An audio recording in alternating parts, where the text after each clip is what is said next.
തിങ്കളാഴ്ച ഇതേ സമയത്താണ് ചരിത്ര നേട്ടം കുറിച്ച് UDF കേരളത്തിന്റെ ഭരണതലപ്പത്തേക്ക് എത്തുന്നത്. എന്നാൽ ദിവസം ഇത്രയേറെ പിന്നിട്ടിട്ടും മുഖ്യമന്ത്രി പദവിയിൽ 1/3 കണ്ടെത്താൻ കോൺഗ്രസിന് സാധിച്ചിട്ടില്ല. ഹൈക്കമാൻഡിന്റെ തുടർ ചർച്ച എപ്പോഴെന്ന ചോദ്യത്തിന് ഇനിയും ഉത്തരമില്ല. ബംഗളൂരുവിലുള്ള കോൺഗ്രസ് പ്രസിഡന്റ് മല്ലികാർജുൻ ഖാർഗെ ഡൽഹിയിൽ മടങ്ങിയെത്തിയ ശേഷമായിരിക്കും അവസാനവട്ട ചർച്ചകൾ. തീരുമാനം എന്തായാലും അത് അനുകൂലമാകുമെന്ന പ്രതീക്ഷയിലാണ് KCRC VDS ക്യാമ്പുകൾ ഉള്ളത്. അനന്തകൃഷ്ണൻ വിവരങ്ങളുമായി നമുക്കൊപ്പം ചേരുന്നുണ്ട്. അനന്തൻ, ഇതിപ്പോൾ മന്ത്രിമാരില്ലാത്തത് കൊണ്ട്, മന്ത്രിസഭ ഇല്ലാത്തത് കൊണ്ട്, സർക്കാർ ഇല്ലാത്തത് കൊണ്ട് പല വകുപ്പുകൾ, പല ഉദ്യോഗസ്ഥർക്ക് വലിയ പ്രതിസന്ധി നേരിടുന്നുണ്ട്. അതിന് എത്രയും പെട്ടെന്ന് വേണ്ടത് ഒരു സർക്കാർ രൂപീകരണമാണ്. അതിനാദ്യം മുഖ്യമന്ത്രിയെ കണ്ടെത്തണം. എന്തൊക്കെ പ്രതിസന്ധികളാണ് ഇപ്പോൾ കേരളത്തിലെ വകുപ്പുകൾ ഒക്കെ നേരിടുന്നത്?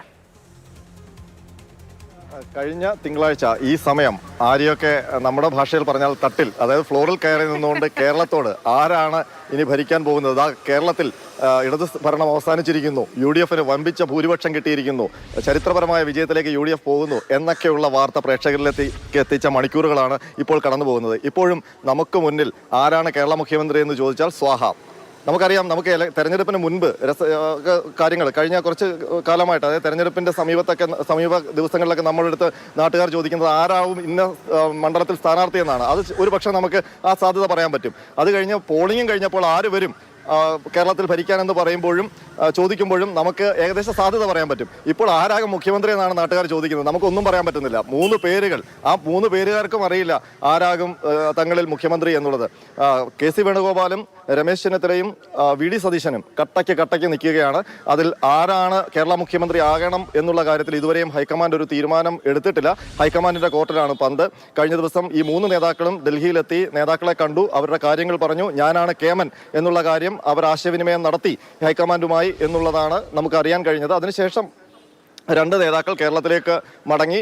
ഇപ്പോഴും ഹൈക്കമാൻഡിന്റെ ഭാഗത്ത് നിന്ന് ഒരു കമ്മ്യൂണിക്കേഷൻ ഉണ്ടായിട്ടില്ല. ഇന്ന് ഉണ്ടാകും, നാളെ ഉണ്ടാകും എന്നുള്ള മാധ്യമങ്ങളിലൂടെയുള്ള വാർത്തകൾ അല്ലെങ്കിൽ അഭ്യൂഹങ്ങൾ മാത്രമാണ് നമുക്ക് മുന്നിൽ ഉള്ളത്. മാത്രമല്ല, ഇപ്പോൾ മല്ലികാർജുന ഖാർഗെ ബംഗളൂരുവിലാണ്. അദ്ദേഹം ഇന്ന് ഒരു വൈകുന്നേരത്തോടെ ഡൽഹിയിൽ തിരിച്ചെത്തും. അദ്ദേഹം രാഹുൽ ഗാന്ധിയുമായി ആശയവിനിമയം നടത്തിയ ശേഷം മാത്രമേ ഇക്കാര്യത്തിലൊരു തീരുമാനം ഉണ്ടാകൂ എന്നുള്ള കാര്യമാണ് അറിയാൻ കഴിയുന്നത്. രമേശ് ചെന്നിത്തല തിരുവനന്തപുരത്തുണ്ട്, VD സതീശൻ എറണാകുളത്തുണ്ട്. രമേശ് ചെന്നിത്തല രാവിലെ മുതൽ ആരാധനാലയങ്ങളിലൊക്കെ, ക്ഷേത്രങ്ങളിലൊക്കെ ദർശനം നടത്തുകയാണ്. VD സതീശൻ ഉറച്ച പ്രതീക്ഷയിലാണ് ആ പേര് ഒടുവിൽ തന്റെ പേരിലേക്ക് ആ നിർദ്ദേശം വരും എന്നുള്ള കാര്യം. മറിച്ച് രമേശ് ചെന്നിത്തലയും അങ്ങനെ തന്നെയാണ് ആ പ്രതീക്ഷയിലുള്ളത്. KC വേണുഗോപാൽ ഇതുവരെയും മുഖ്യമന്ത്രി സ്ഥാനത്തിലുള്ള ക്ലെയിം വിട്ടുകൊടുത്തിട്ടില്ല. ഭൂരിപക്ഷ MLA-മാരുടെയും പിന്തുണ അദ്ദേഹത്തിനാണെന്നാണ് അവകാശപ്പെടുന്നത്. അതുകൊണ്ട് തന്നെ ഇന്ന് ഒരു പക്ഷേ വൈകുന്നേരത്തോടെ ഒരു തീരുമാനം ഉണ്ടാകും എന്നൊക്കെയുള്ള അഭ്യൂഹമുണ്ട്. പക്ഷെ അതിന് സാധ്യതയില്ല. കാരണം ഇനിയും നമുക്ക് മനസ്സിലാക്കാൻ കഴിയുന്നത്, കഴിഞ്ഞ ദിവസങ്ങളിൽ ഈ നേതാക്കൾക്ക് വേണ്ടി അവരുടെ അണികളൊക്കെ തെരുവിലിറങ്ങുകയും ഫ്ലെക്സ് വലിച്ചു കീറുകയും ഫ്ലെക്സ് യുദ്ധം നടത്തുകയും ഒക്കെ ചെയ്തിരുന്നു. അപ്പോൾ അതിനിടയിലേക്ക് ഒരു പേര് സെലക്ട് ചെയ്ത് അവതരിപ്പിച്ചാൽ, ഹൈക്കമാൻഡ് അവതരിപ്പിച്ചാൽ അത് വലിയ കലാപത്തിലേക്ക്, തെരുവ് യുദ്ധത്തിലേക്ക്, അണികളുടെ ഇടയിൽ തെരുവ് യുദ്ധം രൂപപ്പെടും എന്നുള്ളൊരു ആശങ്ക ഹൈക്കമാൻഡിനുണ്ട്. അക്കാര്യം ഹൈക്കമാൻഡ് ഈ നേതാക്കളുമായി സംസാരിച്ചു. രാഹുൽ ഗാന്ധി പ്രത്യേകിച്ചും എടുത്തു പറഞ്ഞുവെന്നാണ് നമുക്ക് ലഭിക്കുന്ന വിവരം. കാരണം ഇങ്ങനെ തെരുവിൽ അണികളെ ഇറക്കിക്കൊണ്ടൊരു സമ്മർദ്ദം ഹൈക്കമാൻഡിൽ ഉണ്ടാക്കി തീരുമാനമെടുപ്പിക്കുന്ന ഒരു നടപടി പാർട്ടിയിലുണ്ടായാൽ അത് വരും കാലങ്ങളിൽ മറ്റ് സംസ്ഥാനങ്ങളിൽ ആവർത്തിക്കപ്പെടും എന്നുള്ള ആശങ്ക രാഹുൽ ഗാന്ധി ഈ നേതാക്കളുമായി പങ്കുവച്ചിരുന്നു. അതുകൊണ്ട് അത്തരം കാര്യങ്ങളൊക്കെ ഒന്ന് തണുക്കട്ടെ, വരുന്ന ദിവസങ്ങളിൽ അണികളൊന്ന് തണുക്കട്ടെ, അതിനുള്ളൊരു കൂളിംഗ് പീരീഡ് കൊടുക്കുകയാണ് എന്നുള്ള സൂചനകളാണ് ഇപ്പോൾ പുറത്തു വരുന്നത്. അതുകൊണ്ട് 2 ദിവസം കൂടെ കഴിഞ്ഞായിരിക്കും ചിലപ്പോൾ പ്രഖ്യാപനം ഉണ്ടാവുക. ഏതായാലും ഈ 3 നേതാക്കന്മാരിൽ നിന്ന് ഒരാളായിരിക്കും എന്നുള്ളത് ഏതാണ്ട് ഉറപ്പാണ്. അതിനപ്പുറം മറ്റു പേരുകളൊന്നും ഹൈക്കമാൻഡിന്റെ മുന്നിൽ വന്നിട്ടില്ല. അപ്പോൾ KC ആണ്.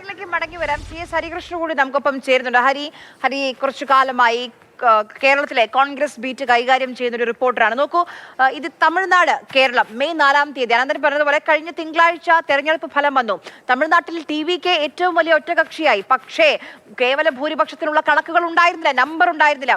എതിർ നിന്ന് മത്സരിച്ച മുന്നണിയിലെ ആളുകളെ കൂടെ ചേർത്ത് അവിടെ വിജയ് സത്യപ്രതിജ്ഞ ചെയ്തു. ഇന്ന് നിയമസഭാ സമ്മേളനം തുടങ്ങി.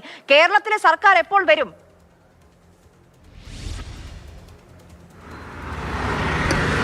കേരളത്തിൽ അടുത്ത മണിക്കൂറുകളിൽ മഴ പെയ്യുമോ എന്ന് ചോദിച്ചാൽ ഞാൻ കാലാവസ്ഥാ നിരീക്ഷണ കേന്ദ്രത്തിൻ്റെ സൈറ്റ് നോക്കിയിട്ട് ഞാൻ പറയും. പക്ഷേ എനിക്ക് കേരളത്തിലെ മുഖ്യമന്ത്രി, കോൺഗ്രസിൻ്റെ മുഖ്യമന്ത്രി എപ്പോൾ വരുമെന്ന് ചോദിച്ചാൽ എനിക്ക് പറയാൻ ബുദ്ധിമുട്ടല്ല, എനിക്ക് അറിയാത്തത് കൊണ്ടാണ്. 3 പേരുകളുണ്ട് എങ്കിൽ കൂടിയും അതിലാര് എന്നുള്ളത് അവരവരുടെ ക്ലെയിമുകൾ അവകാശപ്പെട്ടത് ഹൈക്കമാൻഡിനെ അറിയിച്ചു. പക്ഷേ ഹൈക്കമാൻഡ് ഒരു തീരുമാനം എടുത്തിരുന്നെങ്കിൽ നമുക്കും അത് ജനങ്ങളോട് പറയാമായിരുന്നു. മാത്രമല്ല ഇന്ന് രാവിലെ കെ മുരളീധരൻ പറഞ്ഞത് ആ ട്രെയിൻ പ്രതികൂല കാലാവസ്ഥ ആയതുകൊണ്ട് ട്രെയിൻ അങ്ങ് എത്തിയിട്ടില്ല, ട്രെയിൻ ഓടിക്കൊണ്ടിരിക്കുന്നതേ ഉള്ളൂ, ഓടുന്ന ട്രെയിനിൽ നമ്മൾ ഓടിയിട്ട് കാര്യമില്ല. പക്ഷെ ആ ട്രെയിൻ ഇപ്പോൾ ഏത് സ്റ്റോപ്പിലാണ് എന്നുള്ളതിന് നമുക്ക് ആർക്കും ഉത്തരം കിട്ടുന്നില്ല. അത് കേരളത്തിലെ ജനങ്ങൾ നമ്മൾ പറയാലോ, ഇത് അധികം ഭരണം വരുന്നില്ല, ഭരണത്തിലേക്ക് വന്നിട്ടില്ല, അതിനു മുൻപ് തന്നെ വിമർശനം കേൾക്കേണ്ട രീതിയിലേക്ക് എത്തുകയാണ്. അപ്പോൾ എത്രയും പെട്ടെന്ന് ആ പ്രഖ്യാപനം വരട്ടെ എന്നുള്ള പ്രതീക്ഷയിലാണ് ഞാനും നിങ്ങളും. നമ്മുടെ മുഖ്യമന്ത്രിയാണല്ലോ.